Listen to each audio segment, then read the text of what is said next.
دوستو یہ جو سامنے آپ کو پہاڑ نظر آ رہا ہے یہ وہ پہاڑ ہے جس پہ اللہ تعالیٰ نے اپنی تجلی ظاہر کی تھی اور یہ پہاڑ جل گیا تھا.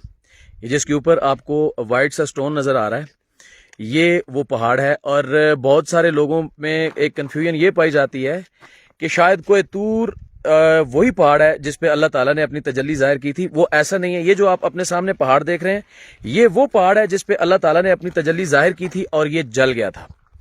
اور یہ جو آپ سامنے پہاڑ دیکھ رہے ہیں یہ ہے کوہ طور. یہاں سے اس کوہ طور پہ حضرت موسیٰ علیہ السلام 40 دن کے لیے چلے گئے تھے. وہیں پہ انہوں نے چلہ بھی کاٹا اور وہیں پہ ان کو توریت بھی جو ہے وہ عطا ہوئی تھی. یہ کوہ طور ہے. کوہ طور الگ ہے اور جو تجلی والا پہاڑ ہے وہ الگ ہے. ہیں یہ دونوں بالکل آمنے سامنے. یہ کوہ طور اور یہ وہ پہاڑ جس پہ اللہ تعالیٰ نے اپنی تجلی ظاہر کی تھی اور یہ پہاڑ جل گیا تھا. اب اگر آپ یہاں پہ آ کے اس پہاڑ کو دیکھیں گے جیسے آپ سائڈ پہ دیکھ رہے ہیں ان پہاڑوں کا کلر الگ ہے لیکن جب آپ اس پہاڑ کو دیکھیں گے تو اس پہاڑ کا کلر ٹوٹلی ڈیفرنٹ ہے. اور یہاں دیکھ کے بالکل یہ آئیڈیا ہو جاتا ہے کہ یار اس پہاڑ کے ساتھ ضرور کچھ نہ کچھ ہوا ہے. تو یہ وہ پہاڑ ہے.